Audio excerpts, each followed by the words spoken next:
By the summer of 1918, Europe had been at war for nearly 4 years. The trenches stretched from the North Sea to the Swiss border, a scar across the continent that had swallowed millions of lives. For years, neither side had been able to break the deadlock. Offensives came and went, each promising victory, each dissolving into the same pattern of blood and mud. The men on the Western Front no longer dreamed of triumph, only survival. Yet, against all expectations, the final chapter of the Great War was about to begin. It would come not as a single grand assault, but as a relentless series of battles that would roll across France and Belgium, one after another, until an empire fell. History would remember it as the 100 Days Offensive. The year had begun in disaster for the Allies. In the spring of 1918, the German army, desperate to win before American reinforcements could arrive in full strength, had launched a massive series of offensives. The Kaiserschlacht, or Emperor's Battle. Using stormtrooper tactics and overwhelming artillery, they had driven deep into Allied lines, threatening Paris itself. For a moment, it seemed the balance of the war had shifted. The British and French reeled backward, their armies stretched to the breaking point. But the German advance had outrun its supply lines, and their soldiers were exhausted. When the offensive stalled, it left Germany weaker than before, its reserves spent, its morale shaken, and its hopes fading. By July, the tide had turned. The Allies, under the unified command of French General Ferdinand Foch, had learned from their years of failure. They no longer relied on grand single breakthroughs. Instead, they coordinated their attacks carefully, combining infantry, tanks, artillery, and aircraft in a way that finally made sense in the industrial age.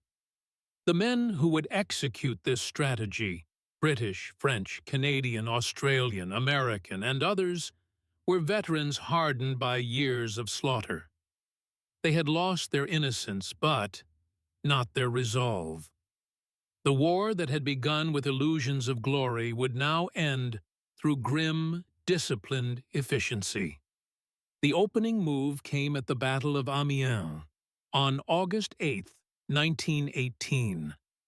The morning was shrouded in mist, hiding the massing Allied forces from German observation. Behind the lines, more than 500 tanks rumbled into position, while thousands of guns prepared to unleash a coordinated bombardment. The British Fourth Army, supported by the Canadian Corps and the Australian Corps, would lead the assault.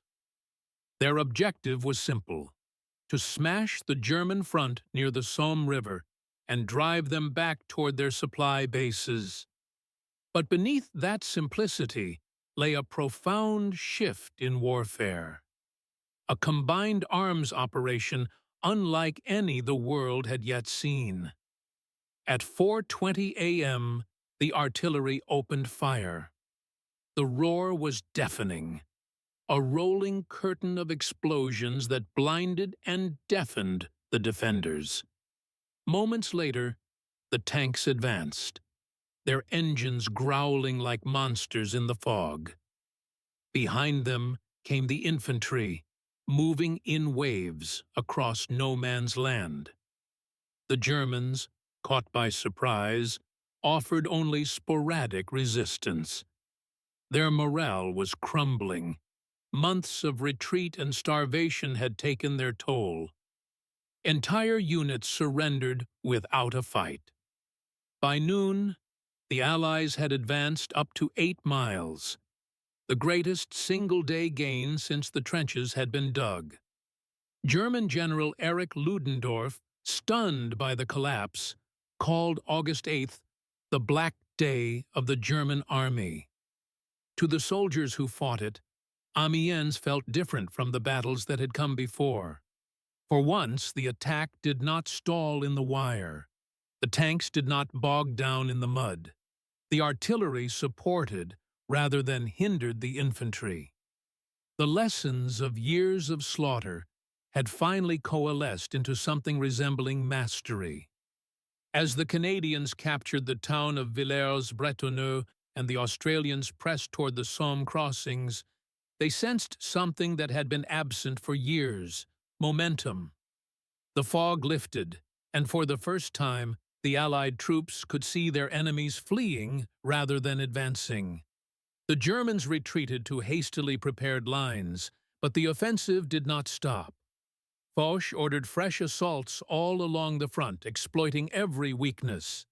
For too long, the Allies had attacked in isolation, each army guarding its own sector. Now, under unified command, they struck as one. Every time the Germans fell back to a new defensive line, the Allies were already planning the next blow. The tempo of the campaign accelerated until even the generals struggled to keep pace. The stalemate that had defined the Western Front was crumbling, not in a single grand explosion, but in a steady, grinding collapse. For the German soldiers, the experience was nightmarish. Their officers still barked orders of defiance, but few believed in victory anymore. Hunger gnawed at them. Supplies were scarce. Ammunition ran low. The home front was collapsing under the weight of blockade and despair. Letters from Germany spoke of riots, shortages, and a population losing faith in the war. In the trenches, morale disintegrated. Desertions increased. Units melted away. The old spirit of 1914, the belief in the fatherland's destiny, had been consumed by exhaustion. Now they fought only to survive long enough to go home. Behind the German lines, Ludendorff and the High Command struggled to contain the catastrophe. They blamed everything: tanks, aircraft, morale, even fate, but not their own strategy. The truth was that Germany's army was dying on its feet. The failure of the spring offensives had cost them their best men and their last reserves. The Allies, by contrast, grew stronger by the day. The Americans were arriving in force, fresh and full of energy. Their presence lifted Allied morale immeasurably. For every German division that weakened, another Allied one appeared. The tide was irreversible. As August bled into September, the offensive expanded. The British pressed north toward Arras and Cambrai. The French advanced along the Aisne. The Americans launched their own attack at Saint-Mihiel. Each battle fed the next, creating a rolling wave of pressure that the Germans could not withstand. The strategy was not to break through a single point, but to make every point break at once. Each victory forced the enemy to retreat farther, abandoning trenches that had been dug and defended for years. The front, once static, was moving again, and with it, the war itself. For the men at the front, the change was both exhilarating and terrifying. The advance meant freedom from the monotony of trench life, but it also meant exposure. Every day they marched through shell-scarred fields littered with the debris of years: rusted helmets, broken rifles, skeletons half buried in the mud. Towns that had been fought over endlessly were finally liberated, their ruins filled with cheering civilians who wept to see the Allies return. Yet behind the joy lay the same grim arithmetic. Each mile gained was paid for in lives. The 100 days would prove shorter than anyone expected, but far deadlier than the name suggested. At Amiens, the Canadians and Australians had earned fame for their daring, but as the offensive continued, it became a collective effort. British, French, and American troops advanced in tandem, supported by a logistical machine that moved like clockwork. Railways were repaired, supply lines re-established, and field hospitals moved forward at astonishing speed.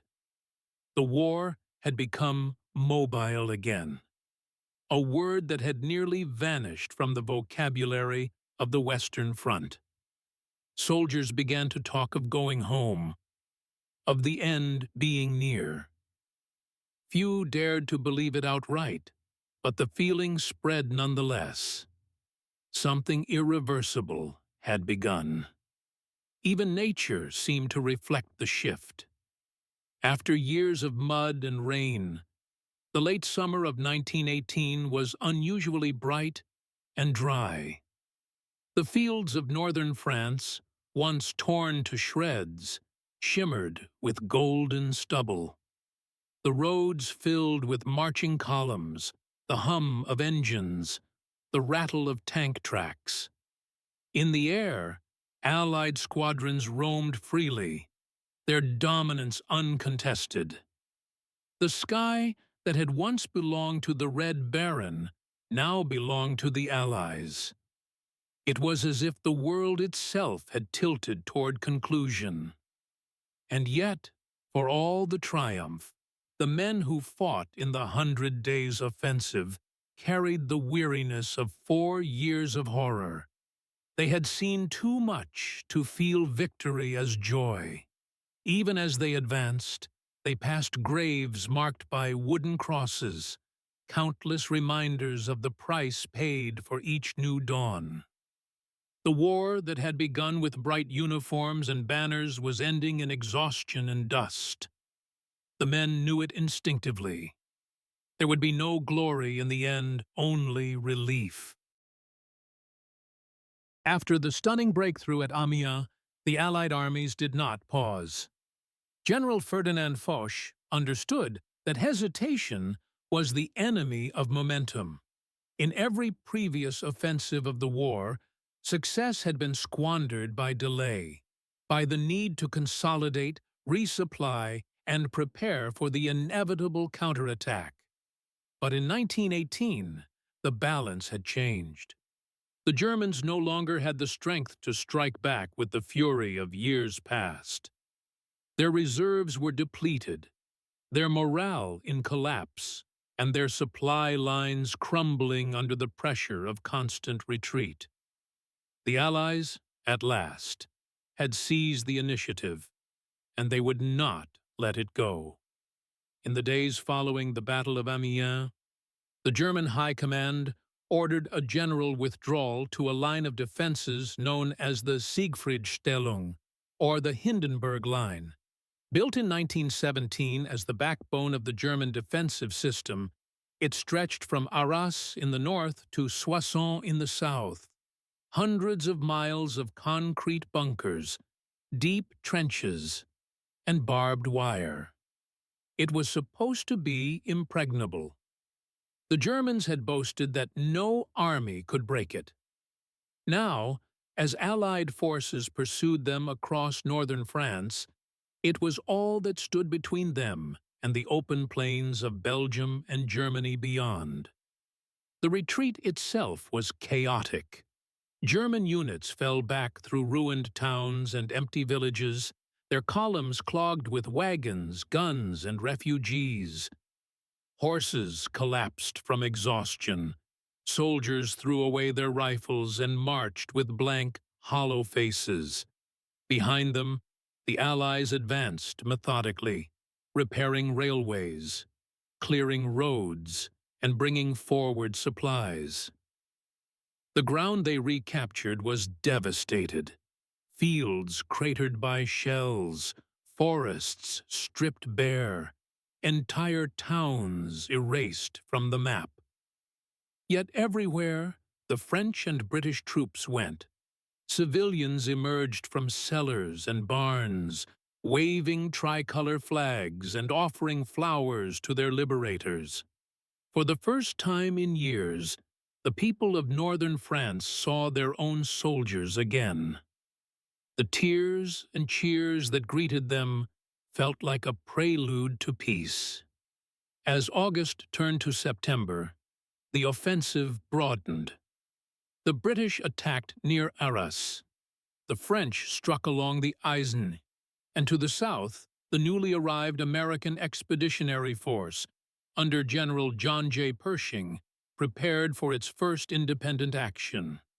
The Americans had already proved themselves at Château Thierry and Saint-Mihiel, but now they would face the full test of modern war in the Meuse-Argonne sector. Their enthusiasm was boundless, their inexperience costly.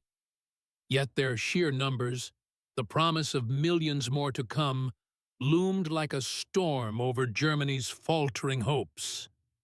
The Allies' coordination was unprecedented. Foch's unified command brought a harmony of action that had long been missing from the war. Air reconnaissance guided artillery fire with precision. Tanks supported infantry advances rather than charging alone into disaster. Communications improved through wireless and telephone relays that linked units miles apart. The machine of modern warfare, perfected through years of failure, now worked with lethal efficiency. Each army fed off the momentum of the others, pressing the Germans relentlessly, forcing them to abandon position after position. The Germans still fought bravely in places. Their officers tried to rally them with talk of defending the fatherland, of holding until peace could be negotiated from strength. But the men had lost faith. They were starving. The rations that reached the front were meager, the bread mixed with sawdust, the coffee made from acorns. Ammunition was short. Uniforms were in tatters. Letters from home spoke of hunger, of families living in darkness as coal ran out, of strikes and protests. The once proud German army, which had marched through Belgium in shining boots 4 years earlier, was now an army of ghosts. Erich Ludendorff, the architect of Germany's military strategy, began to unravel under the strain. His nerves frayed. His temper flared at subordinates and allies alike. He blamed everyone, his generals, his soldiers, even the weather. But privately, he knew the truth. On September 28th, after weeks of defeats, he confided to his staff that the war was lost. "We can fight on no longer," he said. "The front is falling apart." For the first time since 1914, the German High Command began to consider the unthinkable: negotiation. Meanwhile, the Allies pressed on toward the Hindenburg Line. In the north, British and Canadian forces advanced on Cambrai, a town that had changed hands more than once during the war. The ground was familiar, haunted by the ghosts of earlier battles. But this time, the outcome would be different. The new Allied tactics, creeping barrages, coordinated air attacks, and relentless infantry assaults proved too much for the exhausted German defenders. Villages fell in quick succession. Machine gun nests were silenced one by one. The Canadians, whose reputation for aggressive precision had grown since Vimy Ridge, spearheaded several of the key assaults. Their motto, "Through adversity to the stars," seemed suddenly prophetic. To the south, the French advanced steadily, their old wounds from Verdun still aching, but their spirit unbroken. Their army, which had nearly collapsed in mutiny the year before, now fought with renewed determination under the leadership of Philippe Pétain. The poilus, France's weary infantrymen, marched forward singing songs of victory, their blue coats stained with dust and sweat. "It is the beginning of the end," one wrote home. "We can feel it in the air." And in the Argonne, the Americans began their great offensive. On September 26th, more than 1,000,000 U.S. soldiers surged into the Meuse-Argonne region, supported by massive artillery barrages and aircraft. It was the largest American operation of the war and one of the bloodiest. The terrain was rugged, dense forests, ravines, and fortified ridges that favored the defenders. The German machine gunners, veterans of years of combat, exacted a terrible toll on the advancing Americans. But Pershing's army kept pushing, learning, and adapting under fire. For every hill taken, hundreds fell, yet the line never stopped moving. The sheer scale of the assault overwhelmed the Germans, forcing them to divert reserves from other sectors and weakening the entire front. By late September, the Allies stood before the Hindenburg Line itself. It loomed as the final obstacle, the last fortress of the German Empire. The line was a marvel of engineering, concrete bunkers connected by tunnels, protected by belts of wire and deep trenches. It had resisted every previous attempt to breach it. Yet, this time, the attackers came prepared. On September 29th, the British Fourth Army, supported by the Americans and Australians, launched a coordinated assault at the St. Quentin Canal. Under cover of fog and artillery, engineers constructed bridges across the canal, while tanks crossed at fords and damaged locks. Amid smoke and chaos, infantry stormed the enemy trenches. By nightfall, the unthinkable had happened. The Hindenburg Line had been breached. The news spread like wildfire. For the first time in the war, German commanders admitted openly that the front could not be held. Ludendorff described the event as a catastrophe. He knew that if the Allies could reach open country beyond the line, there would be nothing left to stop them. The German army, once the mightiest in Europe, was disintegrating. Soldiers refused orders. Others surrendered in droves. Some simply walked away, leaving their rifles in the mud. The Hindenburg Line had been not only a physical defense, but a psychological one. And now, both had collapsed. Behind the front, the German home front began to crumble as well. In the cities, strikes spread, food shortages worsened, and talk of revolution filled the air. The people had lost faith in the Kaiser, in the generals, in the war itself. Rumors of peace circulated wildly, mingling with fear of what surrender might mean. The empire that had once dreamed of dominance now faced dissolution. Its allies, Austria-Hungary, the Ottoman Empire, and Bulgaria, were collapsing one by one. The Central Powers were falling apart from within. Yet even in victory, the Allies felt no joy. The sight of broken prisoners, of villages reduced to ash, of the endless fields of graves dulled any sense of triumph. The men at the front fought not with elation, but with grim determination. They wanted only to finish what had begun 4 long years ago. "We no longer fight for glory," one British sergeant wrote. "We fight to make it stop."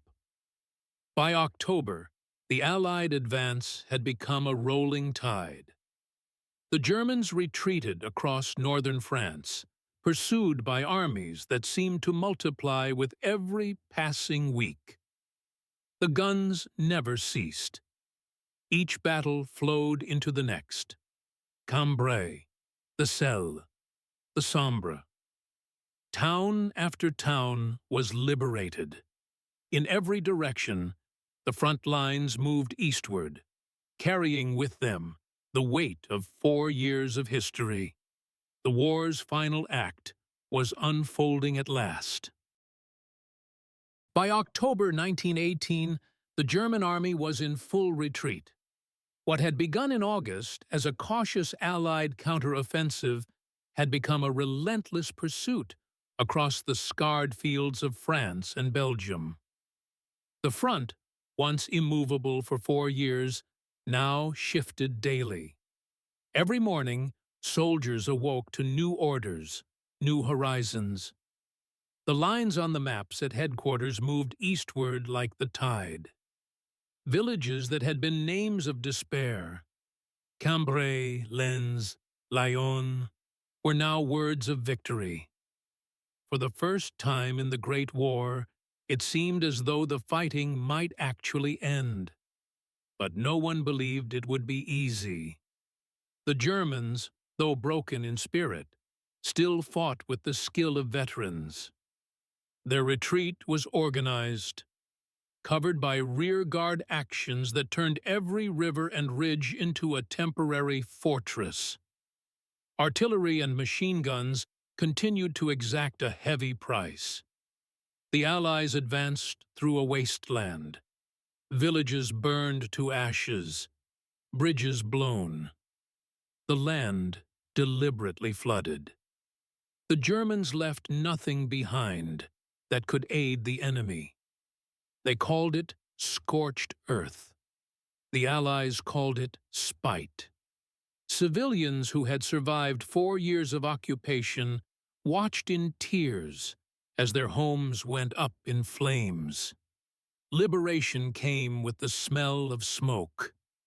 For the soldiers, the advance was both exhilarating and exhausting. After years of stagnant trench warfare, they were finally moving in open country again. Yet that mobility came at a cost. The old systems of supply, trench railways, dugout stores, and stable lines of communication could not keep pace. Men often went hungry, their rations days late. The horses were skeletal from overwork. The tanks broke down on the shattered roads. Still, they pressed on, driven by momentum and the quiet conviction that each step brought them closer to the end. In the north, the British and Belgians advanced along the Flanders Plain toward the once martyred city of Ypres, now a symbol of everything the war had destroyed. It had been fought over 3 times before. Now, it was to be the site of liberation. The ruins were silent as the Allied columns marched through. The soldiers stared at the shattered cathedral, the broken towers, the ground that had swallowed hundreds of thousands. To take Ypres back was not victory in any strategic sense, but it was a moral triumph, a closing of a terrible circle. To the south, the French army drove relentlessly toward the Aisne and the Ardennes, retaking the towns that had been lost in 1914. They were joined by American divisions pressing through the Argonne Forest, where the fighting was fierce and chaotic. The terrain favored the defenders: dense woods, steep ravines, and hidden machine gun nests. The Americans, still learning the rhythms of industrial warfare, suffered horrendous losses. Entire regiments were pinned down for days by snipers and artillery. The infamous Lost Battalion became trapped behind enemy lines, surrounded and cut off for nearly a week before relief arrived. Their stand became legend, but it came at a terrible cost. hundreds dead, hundreds more wounded. The Meuse-Argonne offensive would become the bloodiest battle ever fought by the United States, with over 26,000 dead. Despite the toll, the pressure on Germany was relentless. Every day their front buckled further. The soldiers no longer sang as they marched. Their uniforms were rags, their boots worn through. Many no longer even pretended to resist. Entire companies surrendered without firing a shot, their officers throwing away their swords. Prisoner columns stretched for miles, trudging westward through the wreckage of the front. They looked like shadows, one British officer wrote, men who had been emptied of hope. Behind the lines, Germany itself was collapsing. News from home grew darker with every passing week. The naval blockade had strangled the economy. Food was scarce, fuel scarcer. In Berlin, queues formed outside bakeries that had no bread. The once proud cities of the empire were gripped by hunger and unrest. In early October, sailors at the port of Kiel refused orders to sail on what they knew would be a suicide mission against the British fleet. Their mutiny spread like wildfire through the ranks. Workers struck in solidarity. Red flags appeared in the streets. The revolution that had long been whispered about was now beginning to take form. Inside the German High Command, panic gave way to paralysis. Ludendorff's nerve finally broke. On October 1st, he suffered what his aides called a collapse of spirit. For days he ranted about betrayal and cowardice, then suddenly demanded peace. Within a week, he was gone, resigned, disgraced, and replaced by men who knew the war was lost. The Kaiser, isolated and uncertain, vacillated between denial and despair. "They are breaking apart," he said of his army. "The end has come." His advisers urged him to abdicate. He refused, but events would soon outpace him. On the Allied side, the generals pressed their advantage. They knew that Germany was on the brink, but they also feared that delay might allow the enemy to regroup or negotiate more favorable terms. Foch's orders were clear: advance without pause. On October 17th, the British entered Lille, one of the great industrial cities of northern France, liberated after 4 years of occupation. The crowds that greeted them wept openly. Women threw flowers from the windows. Church bells rang for the first time since 1914. The soldiers, hardened by years of horror, smiled through their tears. It felt, one wrote, as though the whole world had come back to life. Elsewhere, the collapse of Germany's allies hastened the end. Bulgaria had already surrendered in September. The Ottoman Empire followed in October. Austria-Hungary, torn apart by nationalism and hunger, was disintegrating into fragments. The dual monarchy that had helped ignite the war ceased to exist before the fighting even stopped. The Central Powers were falling not from defeat alone, but from exhaustion and internal decay. The war that had begun as a contest of nations had ended as a contest of endurance, and Germany, for all its early strength, could no longer endure. In the first days of November, the Allied armies reached the borders of Belgium. The Germans retreated across the Scheldt River, destroying bridges behind them. Their commanders spoke now only of armistice, of saving what remained of the army's honor.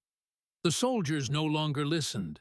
In some units, They elected their own councils and refused orders to fight.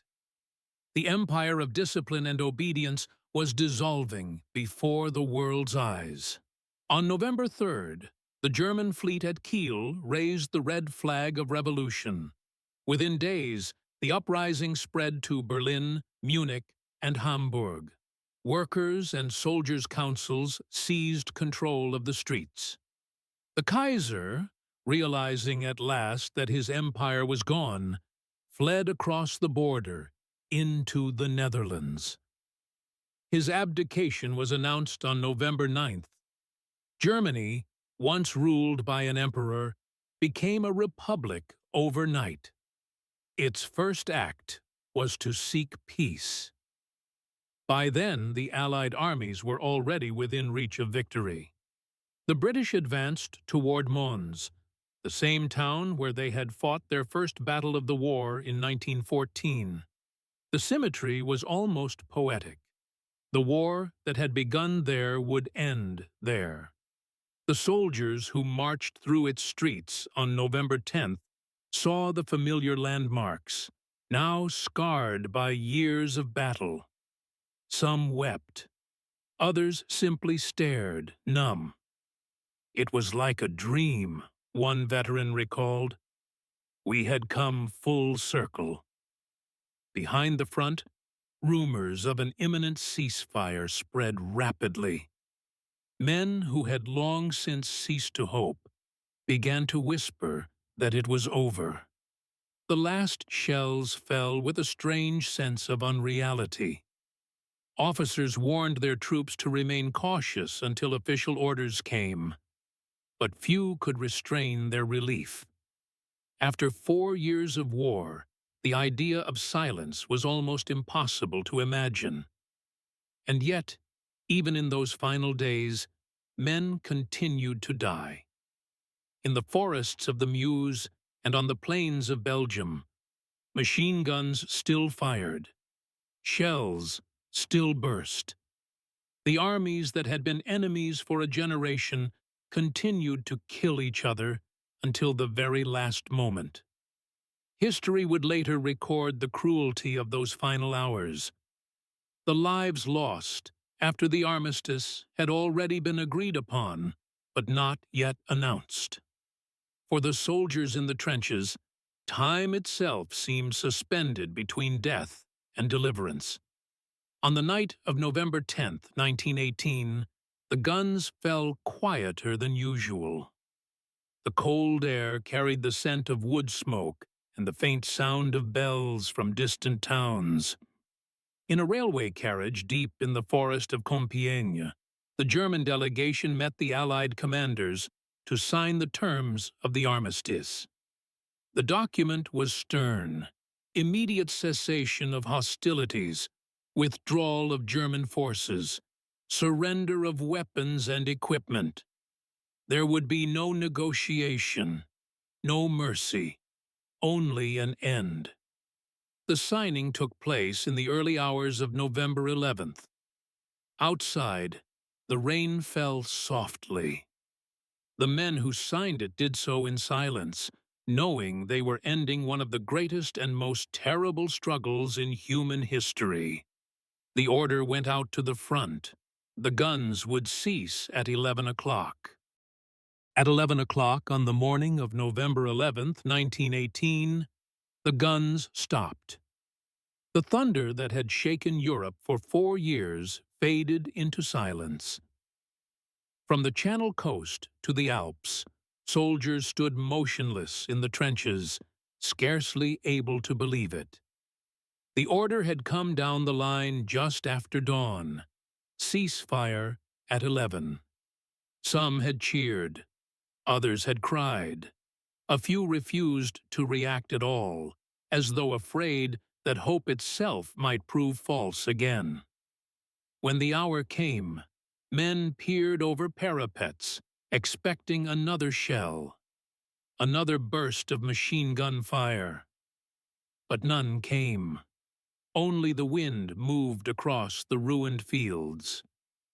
For the first time in living memory, the Western Front was still. The silence was not peace. It was too heavy for that, too filled with ghosts. The trenches were lined with bodies that would never hear the quiet they had died for. The ground itself seemed stunned, as though the earth had forgotten what it was to rest. Birds did not sing. The soldiers, those who had survived to see the end, felt a confusion deeper than joy. They had fought so long and so hard that the absence of battle felt unreal. Some laughed, others prayed. A few stared into the empty sky and whispered the names of the dead. For the commanders, the end came not with trumpets, but with exhaustion.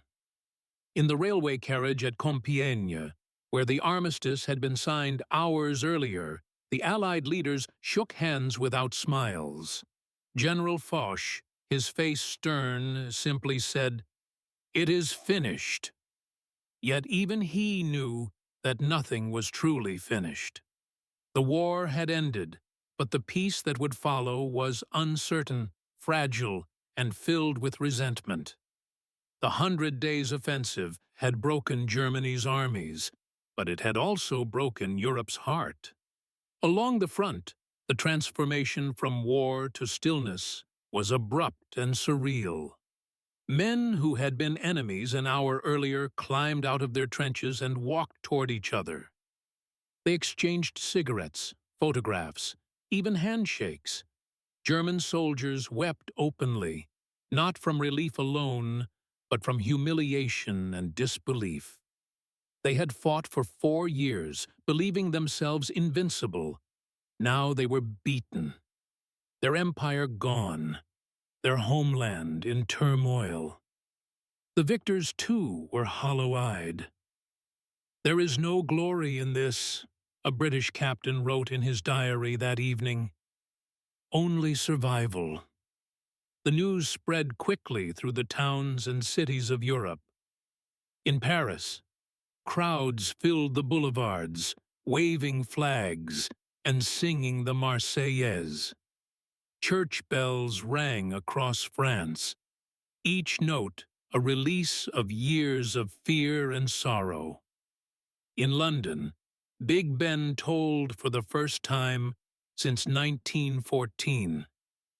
People danced in the streets, embracing strangers, crying without knowing why. Across the ocean, in New York, whistles and sirens sounded, and 1 million people poured into Times Square. The war that had begun with parades ended with them. Yet, beneath the celebration lay exhaustion, a sense that nothing could ever be as it was before. For the soldiers still at the front, the celebrations felt distant, almost obscene. They looked around at the mud, the wreckage, the unburied dead, and wondered what it had all been for. The 100 Days Offensive had delivered victory, but at terrible cost. In just over 3 months, the Allies had suffered more than 1 million casualties. The Germans had lost nearly 2 million. Whole divisions had vanished. The ground gained, hundreds of miles, was paid for with the blood of men who would never see peace. "We have won," one French lieutenant wrote bitterly, "but we are all losers." The armistice transformed Europe overnight.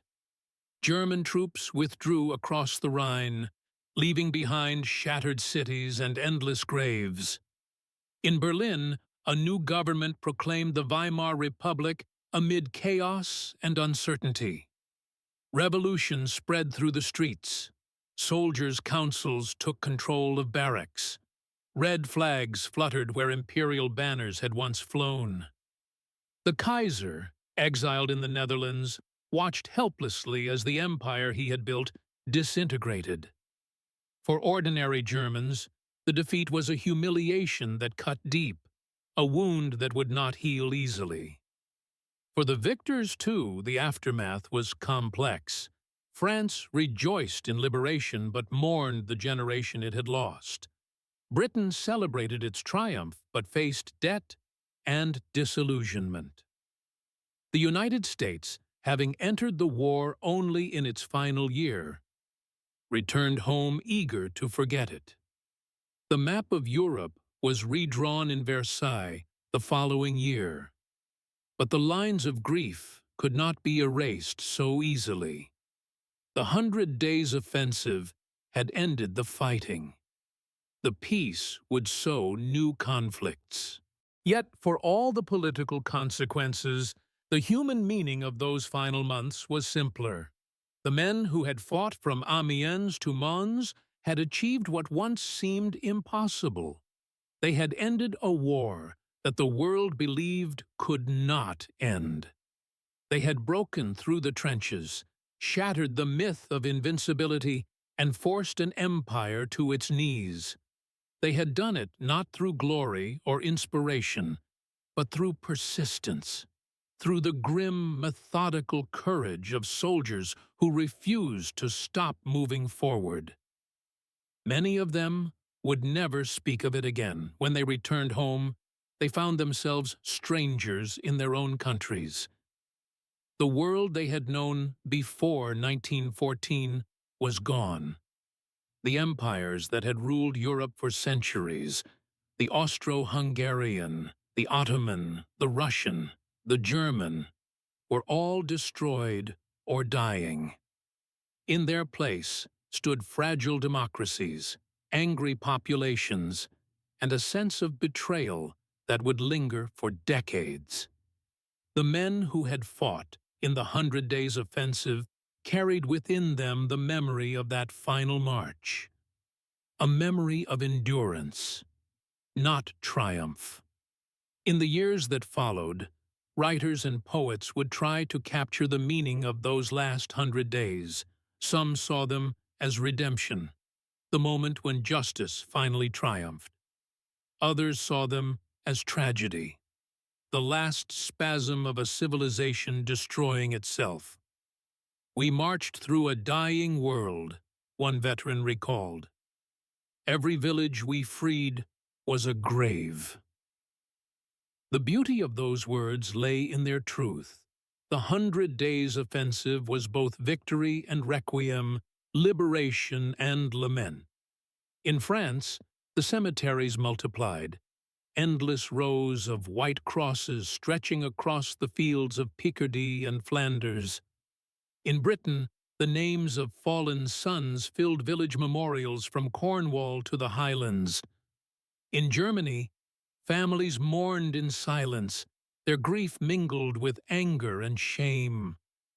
The war had ended, but it had not ended cleanly.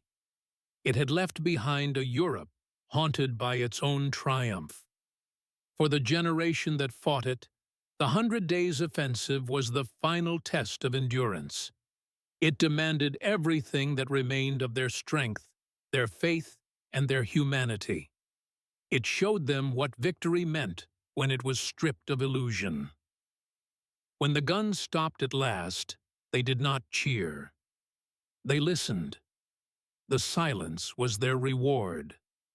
That silence still echoes.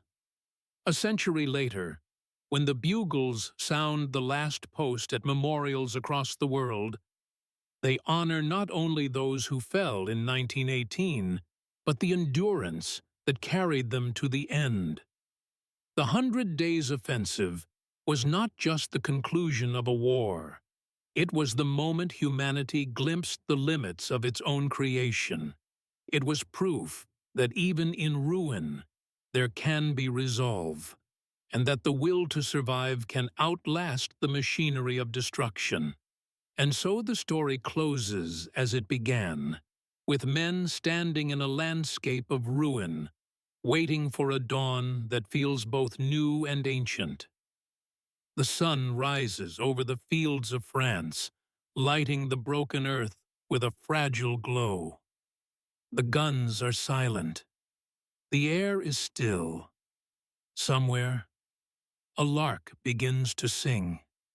The world, battered and bleeding, begins again.